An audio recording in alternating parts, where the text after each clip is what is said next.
Oi, pessoal! Tenho certeza que muita gente que escuta o nosso papo sonha alto, pensa em ir mais longe na carreira, mas não sabe bem por onde começar. Se esse é o seu caso, pega a dica. Seu mundo muda quando você decide estudar. É por isso que eu faço questão de falar da UNA, que além de ser uma grande parceira aqui do nosso programa, está com vagas abertas para o primeiro semestre de 2026.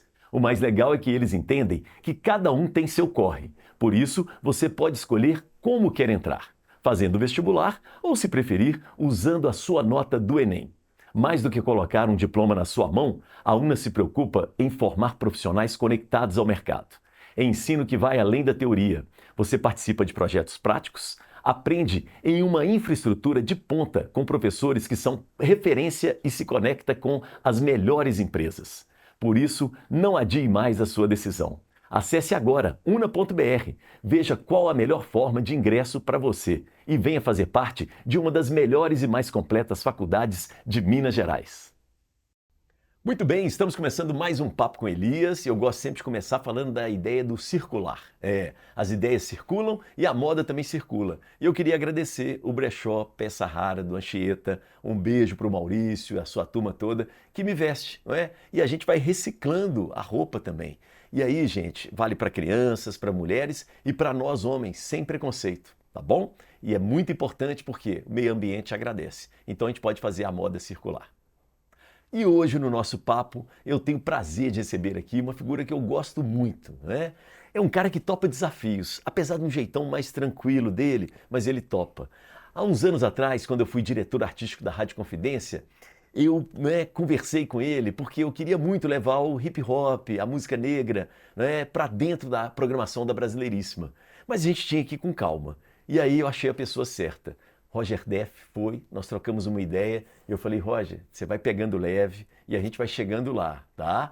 E aí a gente começou num horário mais alternativo, de sexta para sábado, até a gente fazer quinta-feira e nunca no tempo em que o programa teve no ar, a gente teve nenhuma reclamação. Então, eu considero ele uma pessoa com inteligência emocional muito alta. É o Roger Deff, que eu já te falei, está aqui comigo. Tudo bem, Roger? Tudo bem, amigo, obrego. Rimas e Recortes, não era o Rimas nome e do programa? Recortes, que Você lembra saudade. dessa conversa, Roger? Lembro demais, cara, lembro demais. Você me fez essa. A gente conversando e tudo. Aí a gente teve que montar um piloto, né? E o Isso. piloto foi ao ar, inclusive. Foi ao ar, foi o primeiro programa. Tem que ir, velho. Primeiro produção, programa, é foi. essa. É. E aí também, assim, era um desafio, né? Pensar num programa de rap pra Brasileiríssima, né? Rádio Inconfidência. Uma MPB, né? MPB, poxa, esse lugar que a MPB ocupa. E aí a gente juntei eu, Flávio Machado, matéria-prima, e vamos quebrar a cabeça aqui, vamos pensar num lugar em que o rap chegue lá como que é, da forma que é. O hip hop como ele é, a cultura como é, mas apresentar para as pessoas de uma maneira que não foi apresentado pelas antes, assim. No final das contas, esse lugar de entender que a gente está falando com gerações diferentes, pessoas de outros lugares, que não necessariamente compreendem todo o nosso, como é que eu vou dizer, todos os nossos códigos Isso, comportamentais e de palavras, de termos, linguagem, de né? linguagem. Então a gente chegou lá sendo a gente mesmo, assim, pô, vamos ser o que a gente é, cara. É o que a gente é, mas chegando com cuidado para as pessoas no sentido assim, olha só, isso é o que a gente faz, seja bem-vindo, bem-vinda, e é para todo mundo, sabe, assim, porque eu acho que, eu sempre falo assim, cara, que hip hop não se trata só de uma cultura estadunidense, assim, sabe? É uma outra coisa. Embora ela tenha nascido ali nos Estados Unidos, né, o hip hop como cultura, Sim. como movimento artístico, cultural, sociocultural, tecnologia social, o que for, ele nasce num contexto ali de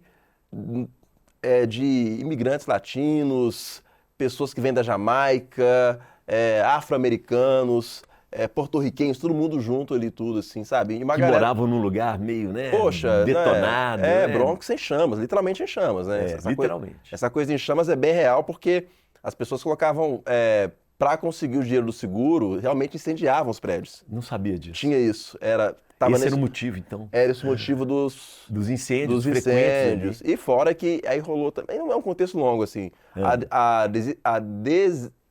enfim, a ausência de indústria, a indústria saiu de lá, Saiu de lá, as pessoas perderam emprego, a classe média... A crise. A classe média que vivia na região do Bronx se mudou para outro lugar E ficaram só as pessoas que eram assim, o chão da fábrica ficou ali, e essas pessoas se viram sem trabalho. Né? E aí você tem toda aquela situação. E aí essa cultura, vou tentar ser breve, assim, porque a história é Não, longa. vai lá, fica tranquilo. Aí essa cultura que nasce da ausência do Estado, da ausência de oportunidade, quando ela chega muito por acaso ao Brasil através do cinema, né, através da chamada indústria cultural, indústria de massa, ela chegou bem dentro dessa onda do soft power ali estadunidense, mas as pessoas entenderam que era um modo de vida que parecia com o delas. Fala assim, O sofrimento tá rolando aqui também, cara. peraí. Eu me identifico. Exatamente, isso se parece com a gente, só que era um negócio que se parece com a gente, mas distrair beleza de onde as pessoas só viam caos, sujeira, sabe? Então, quem não quer? Quem não queria aquilo? Boa. Então, aí por isso que a gente absorveu tanto, assim. Interessante, né? É Roger. muito legal. E aí eu acho que esse lugar do hip hop é o lugar que faz com que as pessoas, não por acaso, muita gente... Porque as pessoas pensam em hip hop, pensam automaticamente que a gente vai virar artista. Que é legal também. Mas na verdade não é só isso, né? O hip hop gerou um monte de gente, muita gente foi pra academia por causa do hip hop. Muita gente se formou, virou pesquisador, se tornou viraram pessoas que são relevantes para o debate público por causa do hip hop. Então o hip hop é muito mais do que É um movimento para além da arte. Para além né? da arte, porque ele é um lugar do literalmente romper fronteiras, assim, sabe? Da possibilidade das pessoas conseguirem se perceber em lugares onde elas não se imaginariam de outra maneira. Porque ele já nasce desse lugar, né? O Bronx não tinha nada, absolutamente nada. E os caras pegam aquilo ali, da falta de recurso, com muito pouco, e transformam aquilo numa arte tão bonita de se ver, de se sentir. Legal, Roger. Eu fiquei pensando no Vale do Jequitinhonha. Poxa vida. Não é? Como que é também, assim? Sim. Como que a arte do Vale é colorida, inclusive. Exatamente. É. Não, e uma coisa, agora você falou uma coisa interessante, assim, porque é isso, né? Desses lugares que tem tão pouco, as pessoas têm que lidar com a escassez e fazer... É o que eu tenho. E muitas vezes... E não precisa de muita coisa.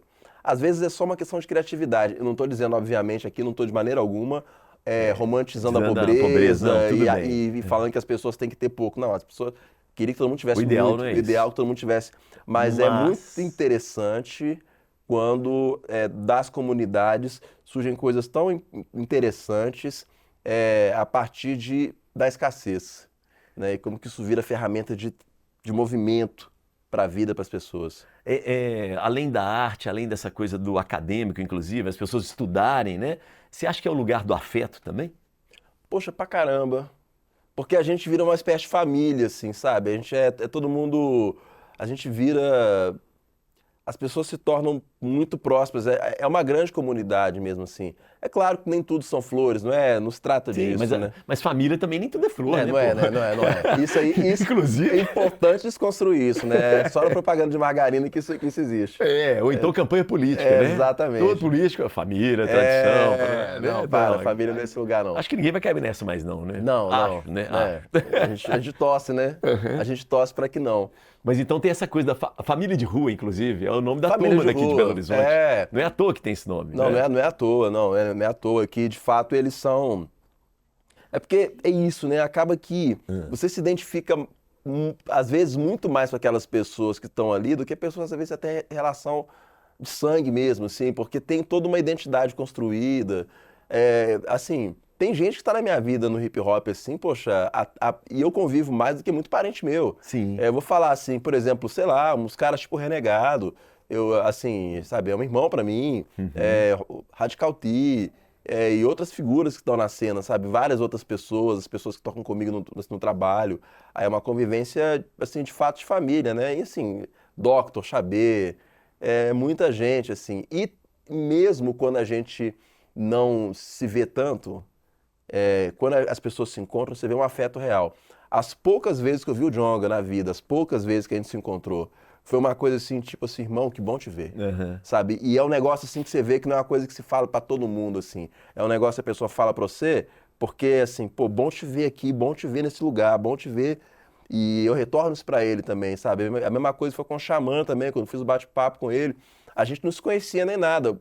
A gente troca de olhar, já entendeu? A gente é hip hop, a gente sabe, a gente passou pelas mesmas coisas em contextos diferentes e acabou o bate-papo e ele ainda falou assim, cara, que bom foi você, velho, assim, esse lugar do... Eu entendi, precisa explicar, eu sei. Eu falei, que bom que é você também, Pronto. sabe? Então a gente tem essa coisa também, sabe, assim, tem essa coisa do afeto mesmo, assim, e que eu acho que é de reconhecer que a gente não... Ainda que o artista, pensando em carreiras artísticas, as pessoas estejam em... Eu não gosto de falar estágio, senão Tá. dá a impressão que todo mundo vai passar necessariamente Não. pelo mesmo Tem lugar. lugares diferentes, É, né? lugares diferentes é melhor, isso, obrigado. Ainda que as pessoas estejam em lugares diferentes, existe um negócio de você compreender que a gente faz parte de um coletivo, de uma coletividade. Maior do que qualquer lugar que a gente ocupe, é o que a gente apresenta para as comunidades de onde a gente vem e saber que essa cultura ela é maior que qualquer questão individual, porque a hora que eu penso no hip hop, eu penso muito assim, cara, que legal fazer parte de um movimento que é muito maior do que qualquer coisa que eu almeje ser.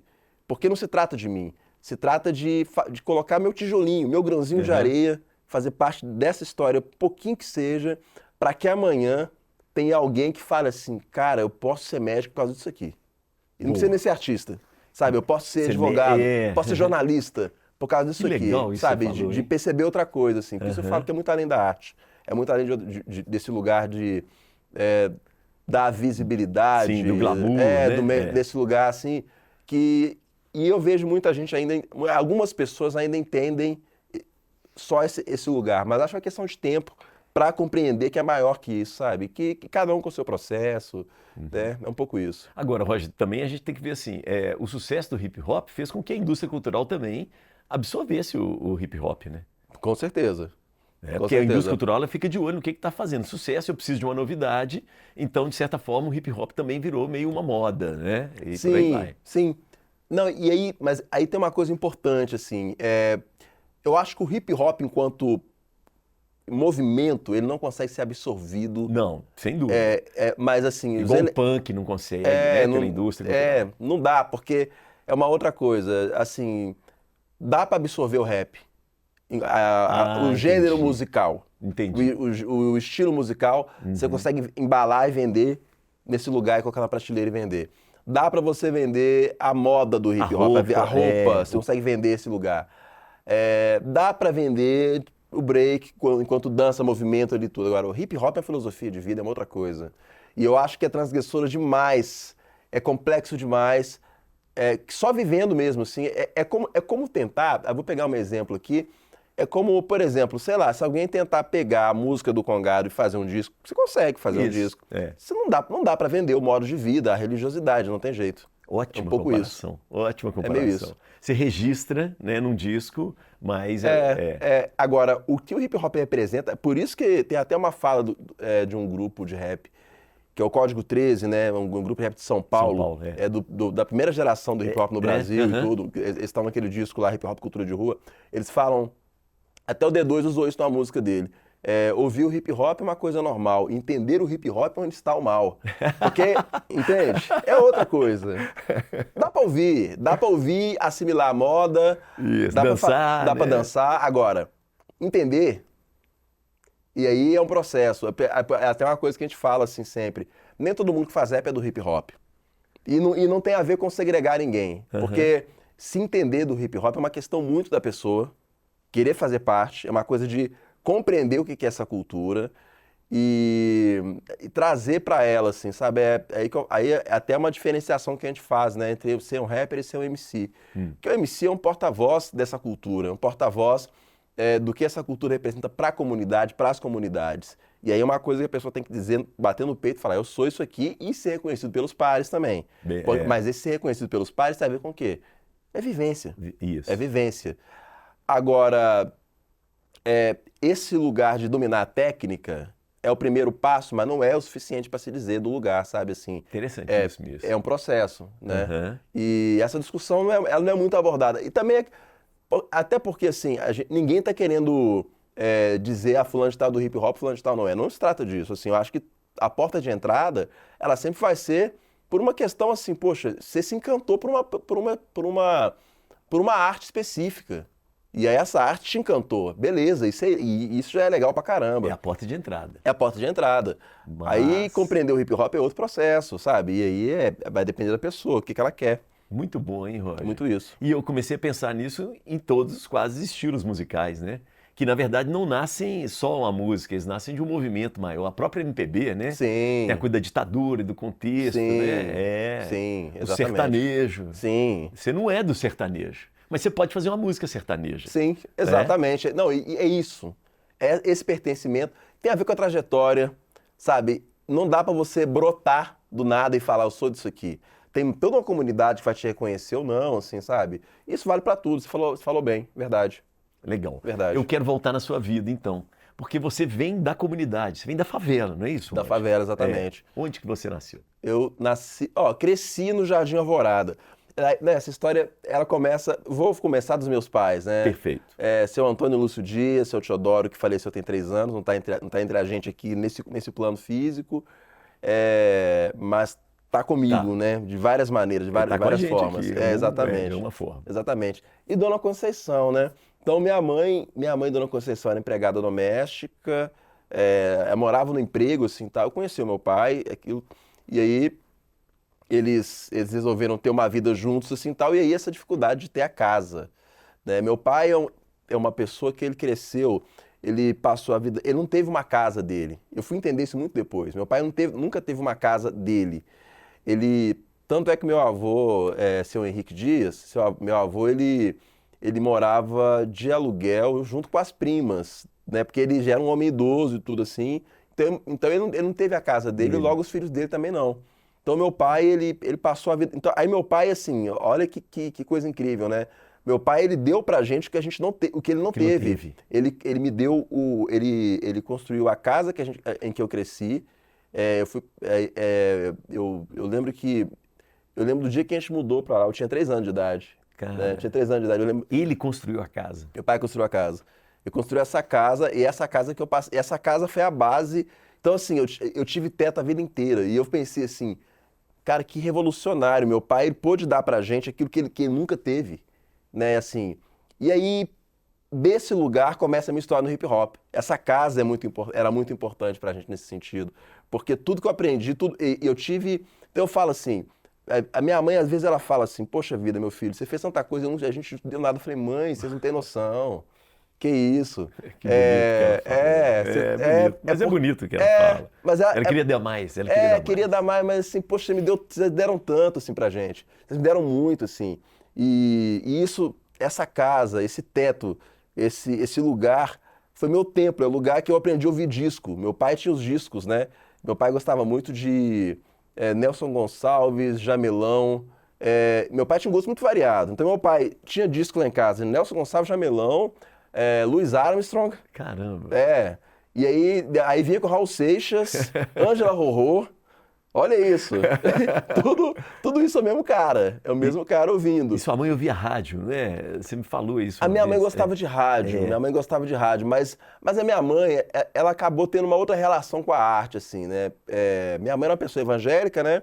Então ela acabou, a relação dela, ela gostava das coisas. Minha mãe gostava de Angela Maria, gostava de. Deixa eu lembrar aqui.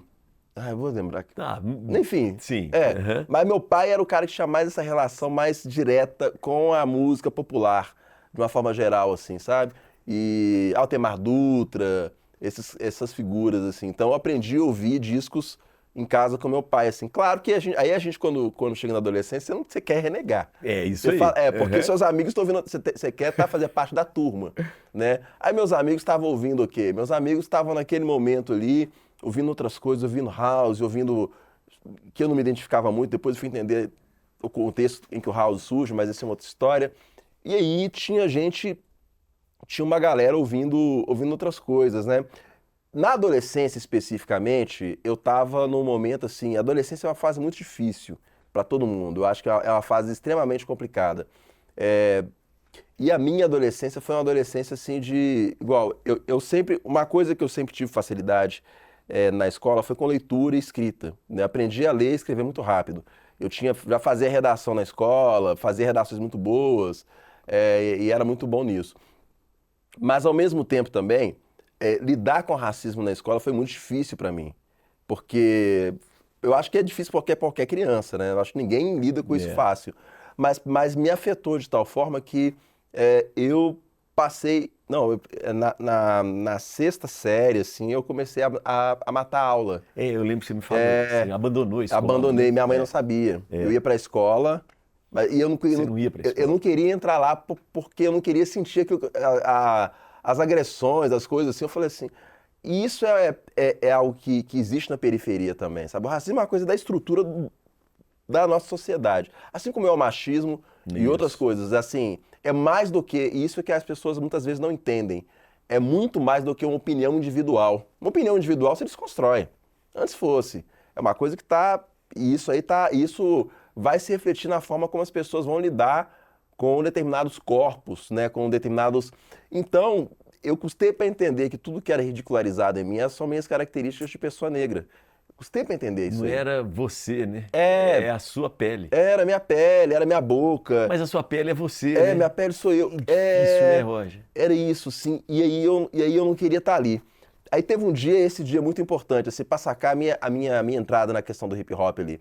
Porque eu tava ali na porta da escola matando aula e tudo mais. E era um dia, assim, era uma noite, assim, que eu tava assim, tava lá esperando da hora do sinal bater pra eu ir pra casa, né? A minha mãe acabou descobrindo isso, foi uma tristeza, assim, mas... E aí passa um vizinho, né, o Rony, que era um cara que morava perto da minha casa, já um cara mais velho, assim, inclusive. Ele já frequentava bailes, assim, eu não tinha idade pra ir em baile nem nada disso, né? Eu era novo. Aí ele passou, ele tava com rádio box, assim, um rádio, enfim, Grandão. rádio grandão, um corte de cabelo Black Power estilo Spike Lee, faça a coisa certa, né? Sim. Quem já viu o filme tem o Radio, que é um personagem. Isso mesmo. Né, o Radio. E aí ele tava lá em um tênis cano alto e assim, e aí, poxa, essa imagem é muito marcante pra mim, porque você imagina, eu que tava ali matando aula, lidando com as minhas questões e uma dificuldade de me aceitar, de gostar de mim por conta de coisas que eu nem entendia, porque meus pais não tinham condição de conversar comigo sobre racismo. Né?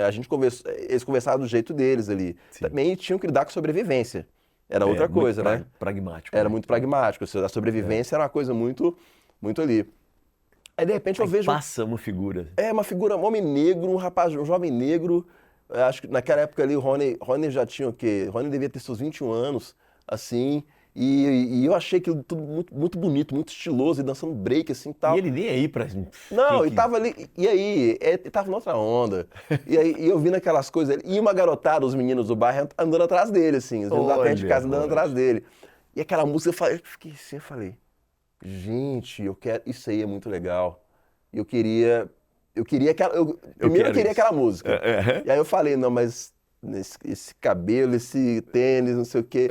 E aí eu comecei a pedir pra ele disco emprestado. Ele nunca me emprestou disco nenhum. Não? Né? Não. Cara, ele não me emprestar disco. não emprestava? Não, disco eu não emprestava. Mas assim, aí eu consegui, gravou fita, né? Tinha época da fita cassete, gravou a fita pra mim. E aí eu fiquei com aquela coisa ali ouvindo. E não sabia o que era aquilo, né? Mas só sei que, de repente, eu comecei a entender que aquilo ali era um negócio que eu queria fazer parte. Aos poucos eu fui entendendo do que se tratava, e fui me aprofundando. E aí... Olha que legal, a música foi a porta de entrada. A porta de entrada. Mas aí depois você foi entendendo. Fui entendendo. O movimento maior. Fui entendendo. E aí vem um senso de responsabilidade, que é uma coisa de... E aí veio também o desejo de fazer rap, assim, muito com as primeiras coisas que estavam saindo no Brasil, assim, de rap brasileiro. Gabriel Pensador foi uma porta de entrada importante, porque tocava na rádio, né? Isso. Então, rap em português, tocando na rádio. Depois, aí fui ouvir também junto Racionais MCs, enfim. Aí encontrei gente que fazia também, e aí entendi, assim, que eu, fora da escola, era mais uma pessoa negra, somando numa estatística muito triste, muito ruim. E eu falei assim, eu não posso fazer parte disso, eu vou voltar. Pô, cara. E aí voltei. Entendendo da importância. O hip hop te fez voltar. Fez voltar. E encarar o racismo. Não, encarei, e aí eu já sabia o que era. Já sabia o que era. E aí não, aqui não. Aí eu já sabia o que era, sabe assim. E fui muito, muito ciente do que eu queria, sabe assim. Então eu falei assim, não, eu vou entrar, vou me formar, vou fazer faculdade. É isso que eu vou fazer. sabe? Eu vou ser outra coisa, porque como MC, como cara do hip hop que tá aqui, que aí eu já me entendia, queria ser aquilo, né? Eu já falava MC, ficava até assim, poxa, sou MC, não sei se eu sou, mas você.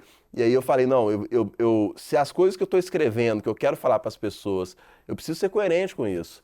E aí, naquele momento, aquele hip hop que eu aprendi, a gente tinha um compromisso muito grande com a comunidade. Então, assim, que compromisso eu tinha com a minha comunidade se eu não pudesse nem mesmo seguir aquilo que eu estava falando? Tinha que ser coerente com aquilo, sabe? Aí tinha até uma pretensão, né? Existia ali uma certa pretensão de achar que eu poderia ser exemplo para alguém, né? Uma pretensão gigante, assim. Mas isso aí é um negócio, assim, de eu começar a perceber que eu falo assim, cara, eu tenho uma importância enquanto indivíduo. Perfeito. Eu não sou mais importante que qualquer indivíduo, mas eu tenho a minha importância igual todos os indivíduos têm numa comunidade, sabe? Então isso me fez conhecer outros lugares. Isso te pôs pra frente. Me pôs pra frente, fez conhecer outros lugares da cidade que eu não conhecia, entender que a cidade me pertencia também, né? Então, por exemplo, do Jardim Alvorada eu ia tocar no Alto Veracruz, sabe?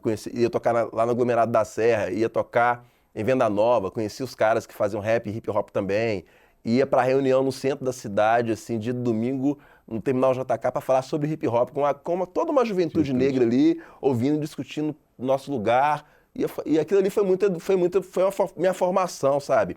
E aí eu entendi que eu tinha que permanecer, sabe, nesse lugar. Então o processo de me tornar MC e de acessar a educação, de ir para a faculdade, tudo vem junto, sabe? Assim, vem tudo junto e misturado mesmo. Misturado. Exatamente. O Roger, por que você escolheu o jornalismo?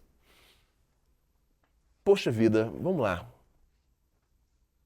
Bom, acho que uma das coisas, jamais escolheria nada que tivesse a ver com exatas. Já era um ponto.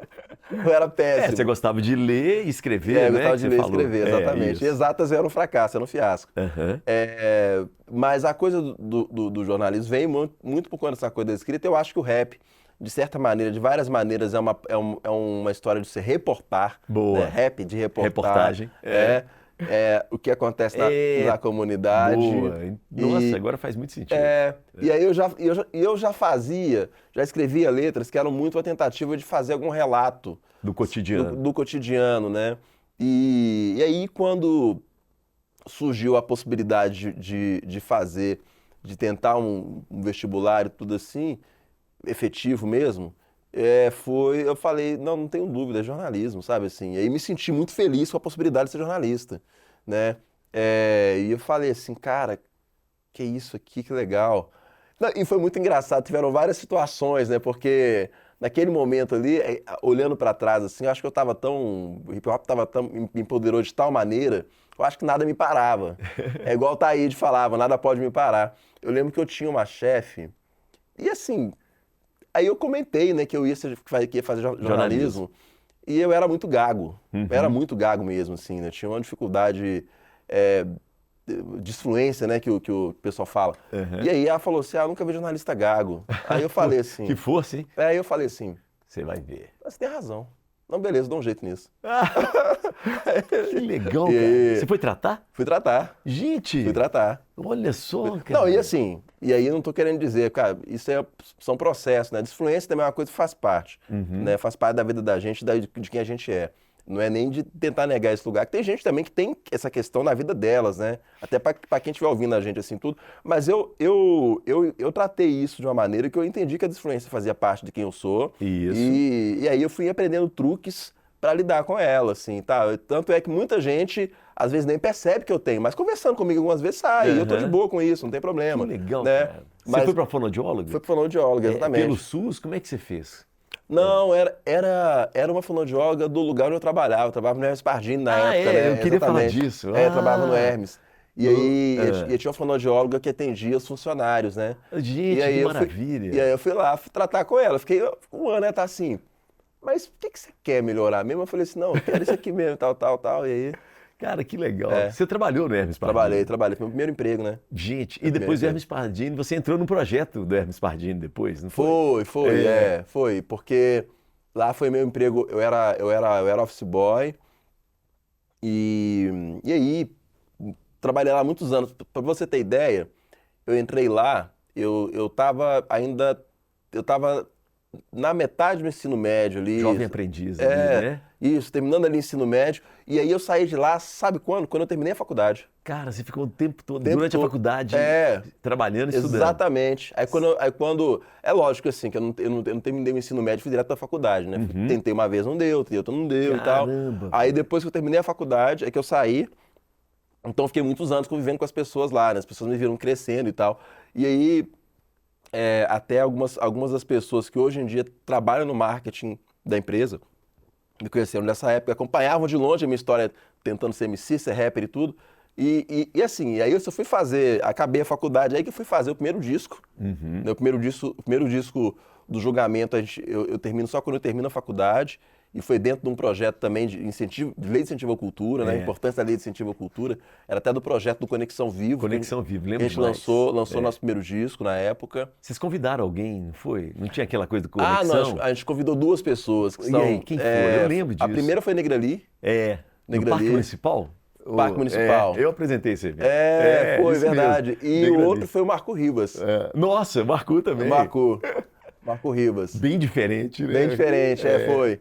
E aí depois... Aí foi Conexão Vivo, foi né? Conexão e tal. Que era um projeto importante. Importantíssimo. Não, e foi o que me formou enquanto artista. Porque é isso, até já tinha formação, aí eu tinha formação acadêmica, tinha terminado a graduação, né, e tal, mas o Conexão me ajudou de várias maneiras, assim. Olha, e é importante falar do papel desses projetos estruturantes para a cultura. É importantíssimo. E o Conexão foi, porque, por exemplo, eu lembro quando a gente chegou para tocar no Conexão a primeira vez, eu não sabia que era um mapa de palco. Porque você vai tocar nas coisas do hip hop nossa ali, que a gente fazia na comunidade, a gente fazia as coisas. Era assim, era tudo muito precário, a gente fazia do nosso jeito, com muita boa vontade, mas às vezes já aconteceu, por exemplo, eu tinha um par de toca-disco meu, Sim. que eu tinha comprado para o meu trabalho como artista, como rapper. Então, a gente ia tocar, por exemplo, lá no 1º de maio, eu levava, ia eu e minha irmã Nossa, no carregando. ônibus, pegando 2 ônibus para levar toca-disco. As duas picapes. E era uma sacola de plástico. Nossa. Pegando ônibus. Não tinha nem case Não, pra tinha levar, né? case. Pegava um ônibus do Jardim Alvorada pro centro, no centro esperava outro ônibus chegar para ir lá pro 1º de maio e depois voltar a mesma coisa. Nossa. Então era isso, assim. E aí ligava as coisas lá para outros artistas tocarem também. Era essa a nossa história. Então, quando... Conexão, surgiu o palco. Aí... Mapa de palco. Mapa de palco. O que vocês precisam? Rider técnico. O que você precisa? Aí a gente deu, nossa, muita bola fora, assim, de não saber as coisas. O técnico do som ficava irritado, tipo assim, o que é isso aqui que vocês estão pedindo? A gente não sabia. Né? E aí você vai aprendendo. E aí, nisso de ter contato com esses artistas, poxa, o Marco foi um professor mesmo, assim. Porque o Marco Ribas já era gigante, né? Então, quando a gente chamou ele para tocar com a gente, e aí eu lembro do Marco chegar lá no ensaio. No ensaio. E aí chegou lá ele ensaiando com a gente, assim, tudo assim, aquela presença, aquela performance, né? E eu fiquei meio chocado, assim, olhando para ele, assim, porque era muito artista, né? Era muito artista, era uma figura pesada, assim, nesse sentido. Aí teve uma hora que ele virou pra mim e falou assim, cara, o show já ia ser, esse ensaio era numa sexta, eu não lembro mais, eu sei que o show ia ser daqui a 2 dias, um negócio assim, mais ou menos isso. Ele falou assim, ó, duas coisas importantes aqui. Você tá aqui tímido, me vendo, no palco não existe isso. Eu vou chegar lá fazer o que eu faço, eu não vou diminuir para você aparecer. Caramba! Você vai ter que chegar lá e se colocar. Boa. Aí eu tô assim, como é que eu vou fazer isso? Com o Marco, cara. Como é que eu vou fazer isso? E aí, cara, obviamente que eu não cheguei no show com o Marco e consegui fazer isso, né? Mas foi um processo que eu fiquei pensando. Então, uma coisa era essa. Ele falou, ó, eu vou me manter vou fazer meu show, você vem comigo aí. E a outra coisa que ele me trouxe também era que desse lugar que eu tinha escolhido para mim, que era de ser artista. E ele falou o seguinte, ele falou assim, cara, você pode ser, não tem a ver com ser soberbo no palco, não tem a ver com isso, mas no palco você precisa brilhar. E você tem o brilho, você traz isso aí. No palco você precisa, que quem tá ali te vendo merece. A hora que ele falou isso, eu falei, pô, mas é pra aquelas pessoas, então é isso mesmo. Quem tá ali me vendo merece. E as pessoas não compreendiam isso do Marco, né? É. Achavam que o Marco é difícil, o Marco é arrogante, essa coisa Não. toda. Mas o Marco era muito showman, ele tinha noção disso, Tinha, assim. não, e ele me deu aulas assim que eu não esqueci. E aí depois do show ele falou comigo assim, ele falou isso, eu nunca esqueci, cara.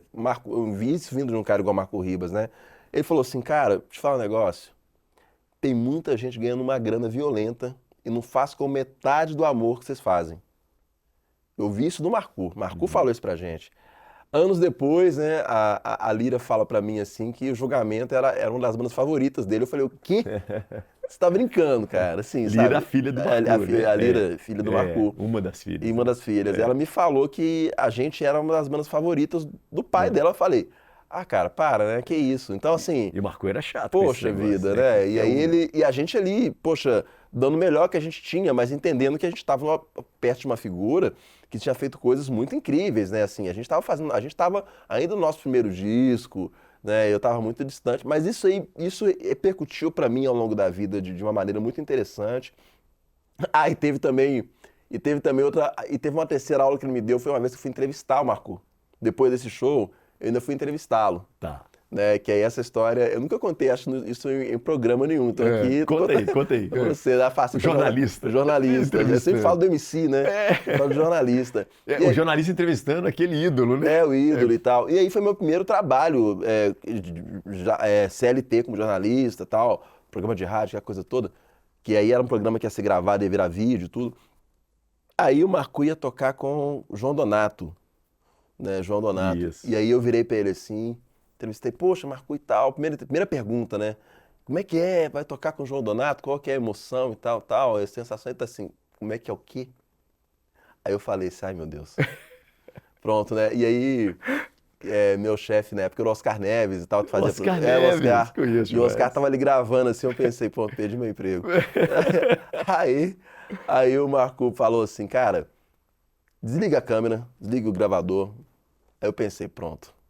Ele tá assim, você estudou direitinho, estudou tudo, estudei então vamos lá. Para começar assim, se você tivesse lido tudo, pesquisado sobre mim, saberia que eu já gravei com o João Donato.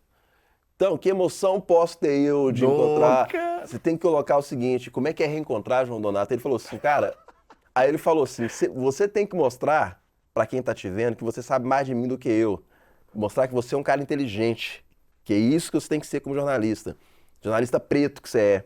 Então, ele falou assim ainda, ele ainda falou assim. Ele falou assim, então vamos fazer o seguinte, a gente vai ligar novamente e você vai fazer de novo. Em outras situações eu saio e deixo a pessoa falando. Eu faço isso. Com você a gente vai fazer de novo. Na verdade, aí assim, muita gente poderia imaginar assim que foi, poxa, mas não, cara, Marco foi carinhoso comigo, assim, porque é o tipo de coisa que você só vai ter esse tipo de feedback fazendo e errando. Isso. E alguém parar pra te falar isso aí. Ele mesmo falou, se fosse outra pessoa, tinha saído fora. Sabe? Eu já vi Marco. Não, e ele falou assim, não, vamos fazer de novo, aí você vai fazer, legal. Mostra que você é um cara inteligente, você sabe o que você está falando, e você tem que mostrar sempre que você sabe mais sobre a pessoa do que E aí, nunca mais... Você esqueceu disso. Inclusive, usei isso muito no Rimas e Recortes. Quando fui fazer o Rimas e Recortes anos depois, cara, meus entrevistados falavam assim, não, mas você sabe disso, sei, então, vamos lá. Né? Porque eles são Marco. Que aula, hein, Que cara? aula. E ir pro palco também, né? Porque, obviamente, a gente como artista, assim, poxa... você tem o nervosismo existe. Tem dia que eu tô mais solto, tem dia que eu tô mais introspectivo, mas o palco tá ali. Você vai encarar. Mas eu aprendi esse lugar de entender esse carinho com o ofício e respeito, porque eu chegar ali e brilhar para o público tem mais a ver com respeito ao ofício e respeito ao público do que uma coisa de ego. Não tem a ver com isso. Tem a ver com o que representa esse lugar, sabe? O que é e aí eu puxo pro hip hop novamente, né? A responsabilidade que é estar naquele lugar, que não é um lugar só meu, é um lugar construído por várias pessoas, e aí eu tô aqui fazendo isso, muitas vezes em palcos que vários dos meus não tiveram oportunidade de estar. Né? Então eu falo assim, cara... Eu tenho que respeitar esse lugar. Tem que respeitar isso aqui. É um lugar sagrado. Né? Lugar sagrado, e fazer isso com muito respeito, e esse lugar de brilhar, porque... Quem está comigo aqui no palco merece isso, quem está vendo merece, e quem viu antes também, aí não sou eu brilhando, todo o contexto, toda a nossa comunidade brilhando ali. E aí nesse lugar eu falo assim, cara, vamos para cima, vamos embora. Interessante, hein, É, Roger? por aí. Ô, Roger, vamos falar de uma coisa que eu achei também muito legal, né, na sua história, que foi ser chamado para fazer a trilha de um programa diferenciado da Globo Minas, né, que é o Rolê das Gerais. Sim. Só que foi corre, né? Conta esses bastidores aí pra gente. Como é que foi? Cara, pois é, bicho, assim, Renata do Carmo, que apresenta o programa hoje junto com o Zoom, né? Os Zu Moreira. Moreira. Ela me chamou pra fazer, me mandou mensagem, quero falar com você. E aí eu Ela falei, já te conhecia. já me conhecia, ela tinha me entrevistado pro meu primeiro disco, Etnografia Suburbana, primeiro disco solo. Ela tinha me entrevistado e aí, assim, beleza. Aí passou um tempo, passou o quê? 2 semanas depois da entrevista, ela me falou, queria conversar comigo. Aí eu pensei, será que alguma coisa do programa deu errado, não sei o quê e tal, não sei. Aí ela foi, aí me ligou, falou assim, então vamos conversar por telefone. Eu consegui conversar com ela. Ela falou assim, não, então, tô te ligando para te explicar que a gente vai fazer um programa, e é um programa com muito respeito às comunidades, a comunidade da qual você faz parte, e é com muito respeito, não é nada estereotipado, a gente não quer romantizar a periferia e nem estereotipar, é para fazer com que as pessoas usem esse espaço para contar as histórias delas, né, assim, sem tutelar ninguém. Então ela teve muito cuidado, teve Boa. esse respeito, achei muito legal isso, de contar. E falou assim, a gente queria muito que você fizesse a música para esse programa. Aí eu fiquei assim, que isso? Né? Falei, poxa, que honra. Não, vamos embora, vamos fazer. Ela tá assim, pois é. Sensacional a Renata também, hein? Ela Sensacional. sacou você. Sensacional, Muito bom. sensacional. E eu fiquei. Mas, Não, mas aí é o sempre tem um seguinte, mas. aí eu acho que era uma segunda-feira, ela falou, eu perguntei pra ela assim, não, pra que dia que é essa música? Então, você tem que me entregar na quinta, eu tô assim, poxa vida. Aí que são elas, né? Aí sentei, Aí você falou, não, top. topei, Top. não, eu falei, a Isso. primeira coisa, eu tô dentro. Tô no inferno, abraço o capeta. Agora eu me viro. Porque se desse errado, pelo menos eu tentei. Tá tudo Isso. certo. Ninguém fica sabendo também. Não, né? tá Não. tudo certo, fui lá. Aí fiz, pensei, sentei, caderno na mão e caneta, eu sou analógico, né? Escrevi lá, tem um rascunho e tudo. E aí gravei no celular mesmo. Gravei no celular pra ela ter, porque eles tinham que aprovar, né? Isso, Na aí você Globo. fez, né? Gravei, pá, de Rolê nas Gerais, quem faz, gente que sonha, contraria, estatística e corre atrás. Isso. E aí mandei, fiz o verso lá Que e é tal. vinhetinha, jogo rápido, Rapidinho. né? E tinha uma parte do verso também, do rap e tudo assim. Mandei pra ela. Ela falou, aí passou um tempo, ela falou assim, ó, adoraram, vamos gravar. E aí fomos pro estúdio, gravamos, fizemos lá no estúdio de fone. Não, a Renata sabia, cara. Ela não ia encomendar pra você se ela não soubesse, né, que você ia conseguir. Isso é Pois muito legal dela. legal demais. Ela é legal muito demais. responsável com esse programa, né? Sim, exatamente. Não, e eu fiquei muito, muito feliz, porque naquele momento Tabata estava em BH também, e aí, assim, na conversa entre elas também, elas gostaram de mim como essa pessoa para fazer, e eu falei assim, pô, que confiança legal, né? Que legal isso aí, assim, das pessoas, de você passar essa credibilidade para fazer uma coisa dessa envergadura, porque eu sabia que era um projeto que ambas acreditavam e apostavam muito, e era uma aposta da emissora também. Isso, né? Então, você chegar com essa responsabilidade de fazer. E aí, muito legal, porque depois que eu fiz a letra, né, o texto tudo mais, e eles fizeram a vinheta do programa, foi toda feita baseada no que eu tinha escrito. Perfeito. Tinha um doc depois que vocês fizeram, depois do lançamento. Eu achei muito legal. Falei, poxa, que massa, né? Muito bom, Que parabéns, massa. viu, Roger? Obrigado. Muito legal. E depois vem a novela, né? Mais pra frente um pouco. Como é que é a música da novela? A novela é porque é do meu primeiro disco, né, o Etnografia Suburbana, que foi lançado em 2019. Foi esse que gerou a entrevista, que eu fiz a entrevista com a Renata do Carmo e tal, que gerou o convite para pro música do Rolê das Gerais. Aí eu já estava no meu terceiro disco já, tinha feito a Alegoria da Paisagem já, foi 2023, né, que eu tenho 3 discos, 2019 solo, né? Isso. 2019 tem o Etnografia Suburbana, que esse tem a música da novela, inclusive a música da novela é essa música, a música título. Tem o segundo, que é o Pra Romper Fronteiras, e tem o terceiro, com a Alegoria da Paisagem, que é 2023. Então, 2019, 21 e 23. Aí, 2024, um amigo, o Daniel Elvésio, que é assessor de imprensa. Sim. E foi assessor de Esteve imprensa, aqui com a amigo, gente. amigo também. Trouxe o pessoal do último episódio. Ele é um querido, um parceiro. Lindo. Aí Daniel Elvésio foi assessor de imprensa no lançamento do meu primeiro disco, da Etnografia Suburbana. Aí chegou um e-mail para ele me mandou mensagem, eu tava trabalhando, até falou assim, amigo, olha aí, chegou um e-mail pra você da Globo, que me copiaram ele, pedindo a música, a etnografia pra trilha da próxima novela, da 7. Eu falei sim. Aí eu falei, não creio. Lá, lançado em 2019. 2019. Aí A novela 2024. 2024. Cara, eles lembraram de você, velho. Não, e aí Da música. Da música, né? E não, e foi muito doido, porque assim, eu não tenho nenhum disco que fez sucesso. Isso. Esse sucesso comercial, assim, meus discos, eles são sucesso no sentido de muita gente se identificar. São trabalhos que eu tenho muito orgulho deles, mas nenhum deles são trabalhos que tiveram alcance de massa. Isso. Aí eu fiquei pensando assim, eu cheguei em casa pra olhar o e-mail, aí eu vi o e-mail assim, eu falei, gente... E aí não tinha telefone, né? Não tinha telefone no e-mail, eu pensei, aí eu falei, isso é trote. É mesmo, Eu falei, eu falei, isso é trote. Isso é trote, claro. Não tem nem telefone. Não. Aí no outro dia eu falei assim, aí eu não respondi não, pensei, cara, e se não for? Aí eu cheguei, não, aqui ó, seguinte, tudo certo, a música tá liberada, fala o que eu tenho que fazer. E foi. aí, cara, você mandou? Mandei. E aí? E aí passou um tempo, você me responder, depois respondeu e falou assim, não, maravilha, a gente vai te passar um documento para você assinar, você tem que liberar, você tem que assinar a liberação da música. A música tem um parceiro, que é o Celton Oliveira, já falei com o Celton, pra gente liberar a autorização. Aí depois, aí assinamos um contrato mesmo, assim, assinamos um contrato com a Globo e tal, mandamos, e aí perguntei, pronto, e aí, como é que vai ser? Tá assim, então, contrato assinado não significa que a música está na novela. Olha, significa não sabia. apenas que, se eles quiserem usar, ela tá liberada. Você vai saber mais pra frente. Poxa. E aí foi. E isso era tipo, como é que eu vou te falar? Que baldeografia. Não, total. Isso era tipo junho. Tá. A novela só ia... Junho, março, abril, maio, junho. Era maio ou junho o negócio assim. Tá. A novela só ia estrear em setembro. Nossa, cara. Aí você ficou E aí, assim... Nesse contrato, eles te pagaram alguma coisa por conta de ficar à disposição a música? Não. Nada. Aí o contrato era muito assim. Você só vai...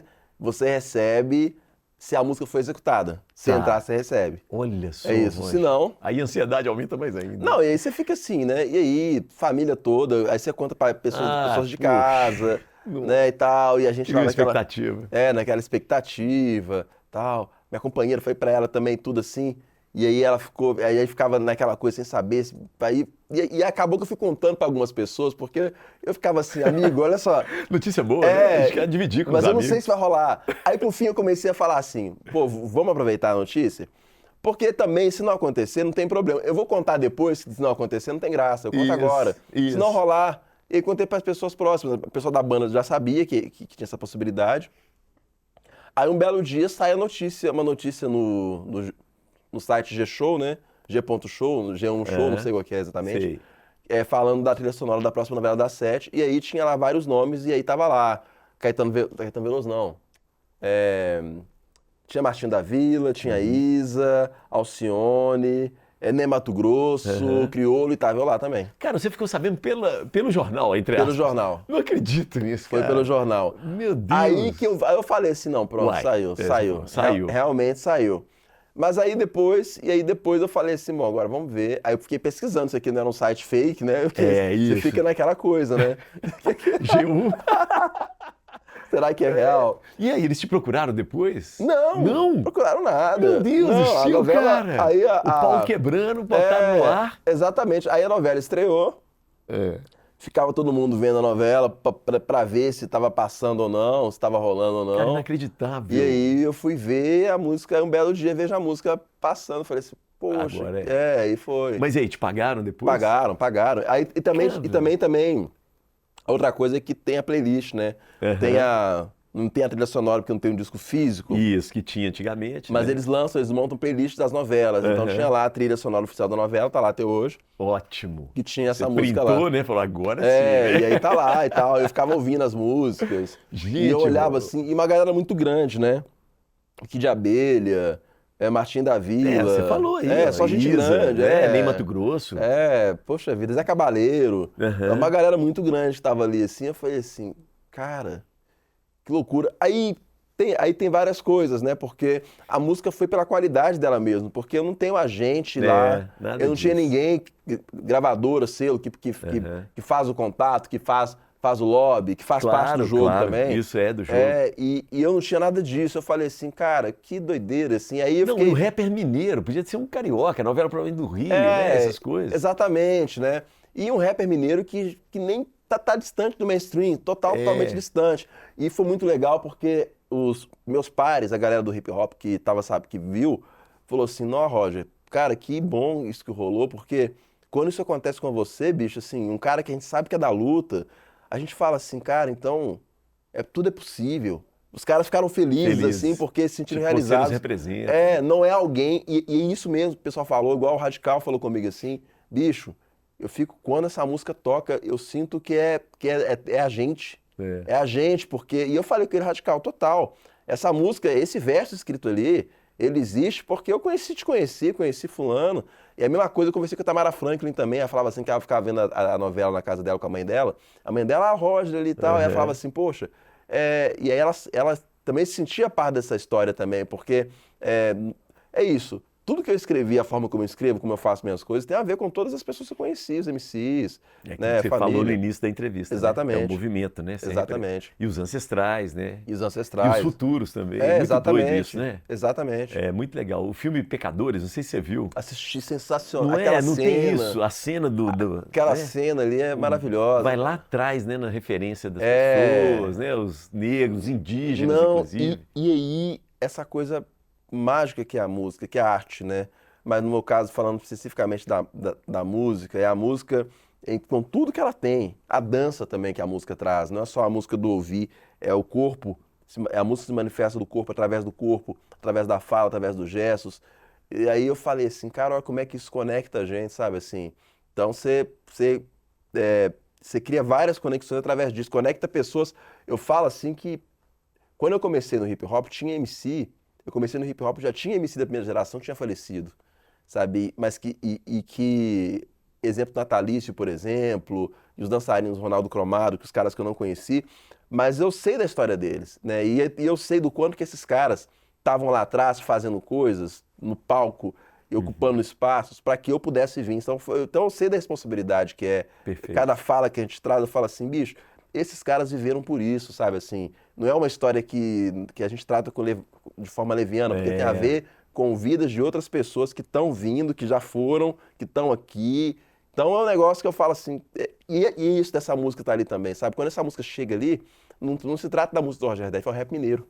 ô É Roger, o já rap que mineiro. estamos numa parte mais espiritual assim, né? Você acredita em Deus? Cara, acredito de várias maneiras. Ó, De várias maneiras. Eu já me disse ateu em algum momento da vida, assim. Mas depois eu meio que entendi que eu falei assim, cara, o que que é ser ateu? Você está afirmando alguma coisa? Quem sou eu para afirmar qualquer coisa? É, tanto a existência quanto a não existência. Mas eu comecei a entender que, assim, Deus, ele está naquilo que as pessoas colocam fé, sabe? Não importa o que seja. Aquilo que as pessoas colocam fé e aquilo que serve para poder fazer com que você perceba que você precisa ir para outros lugares, e que você pode ir para outros lugares, sabe? Para lugares melhores e que vai te alimentar a alma, e te conectar às vezes com a sua ancestralidade, te conectar às vezes com uma pessoa que já foi, que não está aqui, mas você precisa sentir ela presente. Deus está nisso. Então, assim, eu acho que Deus, ele existe a partir do momento que as pessoas acreditam nele e da forma como elas materializam isso na vida delas, assim.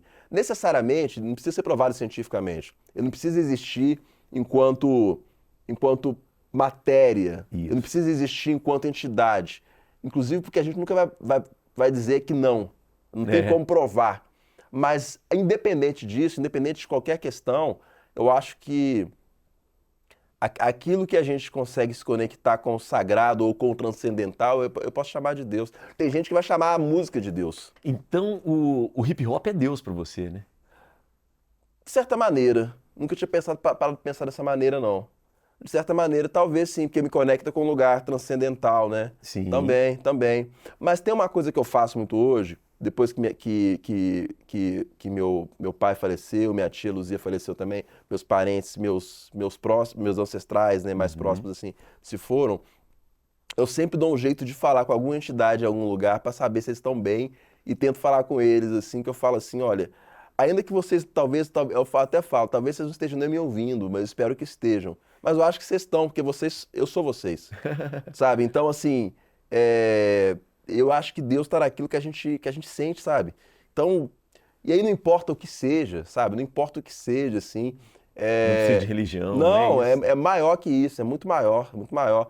E às vezes, eu falo que até mesmo no ateísmo a pessoa encontra alguma coisa nesse sentido, assim, porque não tem a ver com, e aí não tem a ver com confrontar uma ideia de existência real, física, é a ver com sentimento, sabe? Legal. E eu acho que se esse sentimento existe na humanidade, Aham. então existe. Muito interessante. O pai do Chico Buarque de Holanda, né, que é um historiador fantástico, ajudou a fundar a USP, né, Sérgio Buarque de Holanda, Sim. quando o Chico falava que era ateu, ele falou, menino, você não tem cultura para dizer que você é ateu, vai estudar mais. É. É muito interessante, me lembrou isso aí que você falou. Vamos continuar aqui um pouco nessa pegada. Nós temos na nossa sociedade hoje uma discussão muito grande sobre a legalização da cannabis. Qual que é a sua opinião, Roger? Eu acho que tem que ser legalizado. Precisa. E eu vou falar por quê, assim. Primeiro, assim, porque a forma... Vamos começar sobre essa ideia de combate às drogas. Essa política de combate às drogas. Ela não tem sido nada eficiente ao longo dos anos, ao longo das Não, décadas. definitivamente não. Essa é uma questão. E aí, o que ela tem gerado? E aí tem outra coisa também. Esse combate de forma mais incisiva e violenta, inclusive, ele se dá justamente sobre determinados grupos sociais e em comunidades. Dito que aconteceu agora no Rio de Janeiro. Não foi a primeira vez. E aí, não é por acaso que essas coisas, essas chacinas, elas vão acontecer sempre sob a desculpa do combate às drogas, sempre sobre Do crime, né? Os criminosos foram mortos. Exatamente. É sempre em cima dos mais vulneráveis. E aí tem uma questão assim importante, né? Porque não é um discurso simples, isso que eu estou trazendo aqui, é bem complexo. E também não há consenso, né? E também não estou preocupado com o consenso. Mas não é essa a questão, senão eu nem faria rap, para começar, né? Mas há uma questão que está colocada aí, que é o seguinte, assim, quando pensam em combater esse crime, eles vão sempre nesse lugar da pobreza. Ninguém vai no grande traficante, porque a droga não chega aqui, ela chega de navio, de avião, de helicóptero, alguma coisa. Não há possibilidade dessa fortuna. Quem está ali a linha, quem está na linha de frente do tráfico, e aí, sem romantizar nada, não tô tentando romantizar distante, muito longe disso, né? Não se trata disso. Mas quem está na linha de frente do tráfico ali, seja por qualquer razão, circunstância, escolha, não importa, essa figura, ela tá ali por uma estrutura muito simples, ele é pobre. Então ele tá ali naquele lugar. Você conviveu com pessoas assim? Sim. Né? E aí eu não estou falando que a pobreza justifica o crime, não estou Perfeito, dizendo não é isso, isso, não se trata disso. É porque esse sujeito que escolheu o crime ali para atuar como meio de vida, se ele tivesse condições de grana, ainda que ele fosse escolher o crime, ele ia estar num outro lugar e muito distante de qualquer possibilidade de violência contra ele. Olha só. Essa que é a questão. Porque as pessoas Ele não está ali por opção, né? É por falta de opção que ele está ali. Também. E as pessoas que são do crime e têm dinheiro, elas são distantes de qualquer violência nesse sentido. Ninguém toca nelas. Ninguém mexe com essas pessoas. A polícia não chega tirando no bairro rico. Esse é que é o ponto. A polícia não chega, por mais que more. E aí tem outra questão em relação à questão das drogas. A polícia não chega. E aí também, assim, é muito importante também dizer desse lugar do policial, sabe? O policial, esse lugar... E aí eu tô falando eu venho de uma comunidade, eu como pessoa negro, homem negro e tudo mais, eu compreendo esse lugar que é do preconceito e da abordagem policial em bairros pobres e quanto a jovens negros. Sei bem disso. E muitos desses policiais vêm dessas mesmas comunidades. Uma boa parte deles. E o policial, ele não é melhor e nem pior do que a sociedade que gera ele. Ele não é pior, na verdade. Ele é a resposta de uma sociedade que pensa de forma violenta também. E muitas vezes, e aí é muito complexo, essa figura está no limiar ali, esse ser humano, esse indivíduo que tem família, que tem mãe, que tem pai, que tem filho, sabe? Então, assim, é pensar nesse indivíduo e pensar que tipo de sociedade que gera esses dois polos aqui.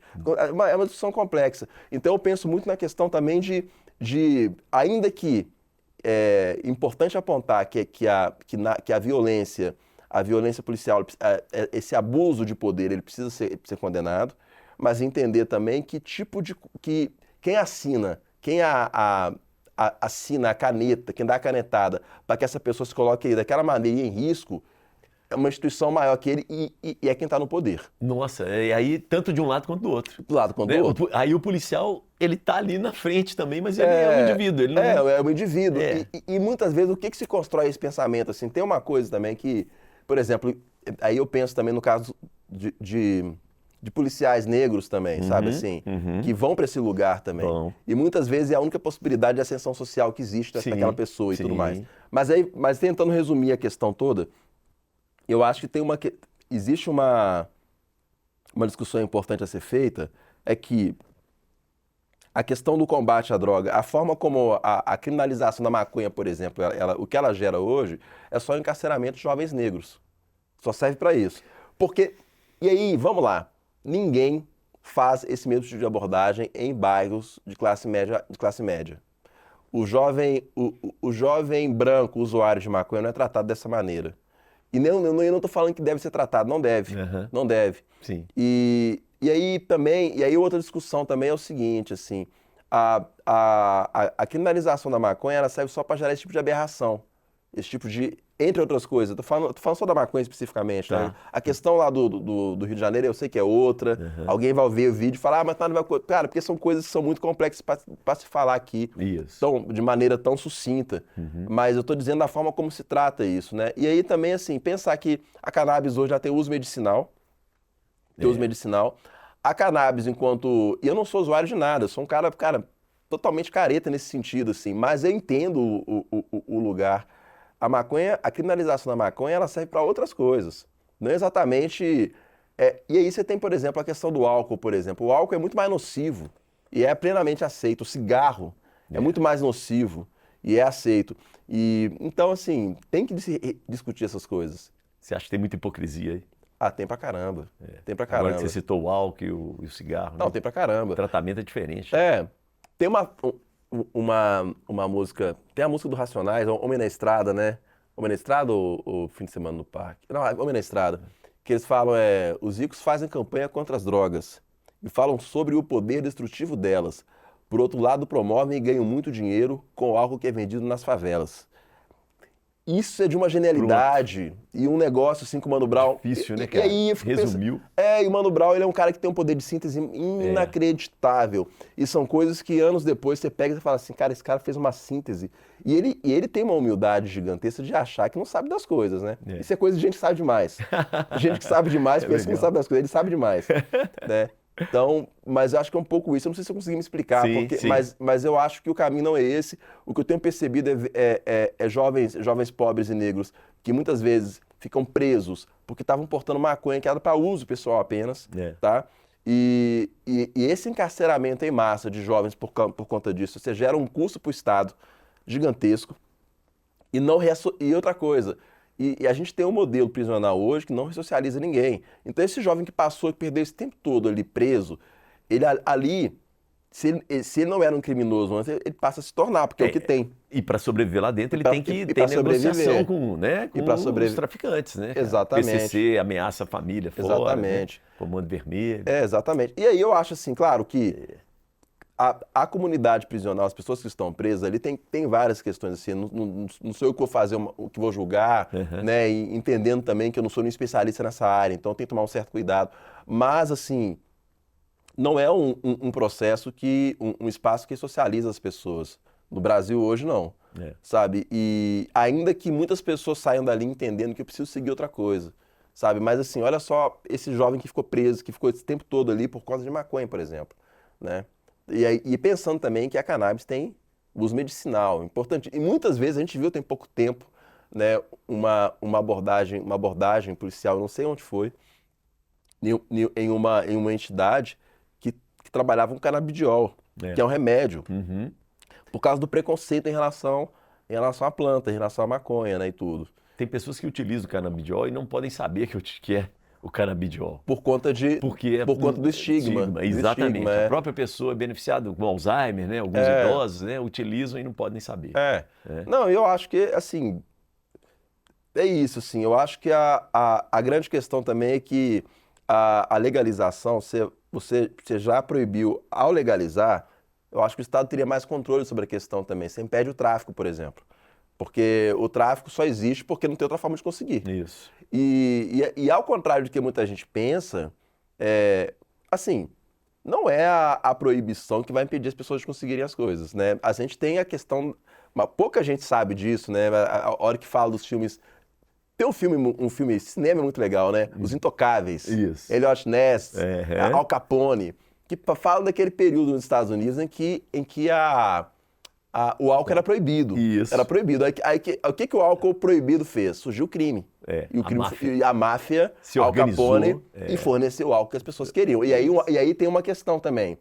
O álcool proibido ali, e aí eu sei das questões que o álcool, dos malefícios do álcool, eu sei disso. Mas você imagina, sem controle nenhum, que tipo de álcool estava chegando nas pessoas, assim, sem controle algum, como aquilo era feito, quantas pessoas não tiveram problemas graves de saúde por conta de algo que... Então, assim, a proibição nesse lugar não é o que vai funcionar. Tipo, é igual, pensar, por exemplo, se a gente for amanhã, se eu falar assim, o álcool é algo que causa dependência, a gente sabe que causa dependência, há estudos que apontam a questão do aumento de câncer por causa do consumo de álcool. Sim. Né? E assim... acidentes no trânsito. Acidentes de trânsito, sempre, várias coisas. Até hoje. Aí beleza, tá. Aí alguém resolve, vou impedir, tá proibido o álcool. Não é isso que vai resolver. Não é isso. A gente vai ter outros problemas. E as pessoas não vão parar, vai gerar um estigma, mas vai ter gente estigmatizada, não vai deixar de ter usuário. Isso. Essa é a questão. Boa Acho que é um comparação. pouco isso do... Se proibisse o álcool. Exatamente, assim. Legal. Roger, estamos chegando no final, né? O papo tá ótimo. Mas nesse final eu preciso te perguntar com relação, principalmente pensando nas comunidades, né? Nas vilas, favelas. Nós estamos preparados, a nossa sociedade, para a população idosa que está aumentando a cada dia? O que você pensa disso? Como é que você vê isso? Eu acho que não. O que eu percebo, assim? Eu percebo que nós somos uma sociedade ainda muito etarista. Tem esse lugar, assim, de uma... É lógico que o jovem tem que ser valorizado, assim, mas a nossa cultura não valoriza quem veio antes, sabe? Diferente de outras culturas, eu acho. As pessoas que produziram muito antes, elas são meio que tratadas depois de uma outra maneira, pouco respeitosa. Então não se pensa muito nisso. E a sociedade tem que pensar nisso, sim, porque a gente é uma sociedade que vai ficar cada vez mais idosa, né? Mais idosa, exatamente. Mesmo. A população idosa está aumentando muito, assim, então a gente precisa... Na periferia, como é que é isso? Tem muito idoso na periferia. Tem muito idoso na periferia. E trabalhando ainda, sustentando, cuidando. Tem várias coisas. Assim, eu acho que nas comunidades, de uma maneira geral, eu acho assim, existe um olhar respeitoso com essa pessoa e tudo mais, mas quando você pensa no nível macro, né, isso não se traduz, sabe? Acho que é um pouco isso, assim. Mas é isso. Acho que nas comunidades, assim, a questão etarista vai prevalecer em qualquer lugar. O etarismo, ele é uma coisa que é da estrutura da sociedade. Na periferia não é diferente disso. Eu acho que se tem ali existe... De uma forma geral, a gente olha a nossa sociedade... Aí é um paradoxo da sociedade como um todo, eu acho. Que a gente olha pro idoso com carinho. Mas para além do carinho, falta uma questão que é do respeito a esse sujeito. Boa. Que eu acho que é isso, assim. Porque se você perguntar em qualquer lugar, todo mundo olha pro idoso e fala assim, poxa... coitadinho, né? Tem que cuidar. Nossa, e que pessoa fofa. E tudo que fez pra gente. Mas assim, o que é feito de forma efetiva para garantir o lugar desse sujeito? Esse sujeito. Que ainda tem vida, essa tem pessoa, ideias. E de entender que essa pessoa, ela é isso que você falou, ela tá ativa, ela tem ideias, ela tá viva, sabe, assim, ela não tá no passado, né, ela tá agora, ela vive o agora, esse agora, ele vem cheio de todo um repertório, cara, que a gente precisa absorver, aproveitar dele, sabe, aprender com essa experiência, Boa. sabe? E entender também as limitações, né? Porque com o avançar da idade vem as questões de saúde, então tem que estar preparado para isso, vem as questões também de várias coisas, dificuldade de renda, né? Então, eu acho que tem que ter esse cuidado, assim. Agora é interessante, né? Como a arte, na arte você tem muitos artistas idosos, né? Em Sim, atividade ainda. sim. A música, então, tô impressionado, assim, né? Você tá com a camisa aí do Gil, É. né? Gil, Caetano, o Tom Zé, Tom né? Zé. A turma da velha guarda do samba. Sim. A arte tem algo até bom aí para o idoso, né? Ou sei lá, para a vida, né? Eu acho que sim, porque no final das contas, eu acho que poderia ser qualquer outra atividade, né? Poderia ser qualquer outra atividade, assim, mas eu acho que a arte tem pensando na arte especificamente, tem essa coisa de você ser visto e ser percebido. Ah, Que eu acho que uma das coisas que afetam muito também as pessoas idosas é a invisibilidade, sabe? E legal. a pessoa vai passando o tempo, as pessoas deixam de ver aquela pessoa como pessoa. E aí a arte é esse lugar em que a pessoa permanece sendo percebida e ouvida, sabe? Isso é importante para a forma como você se enxerga, para a saúde mental, para a saúde física, eu acho para várias coisas assim. Boa. Saúde mental de artista anda muito dançada, né? Poxa vida.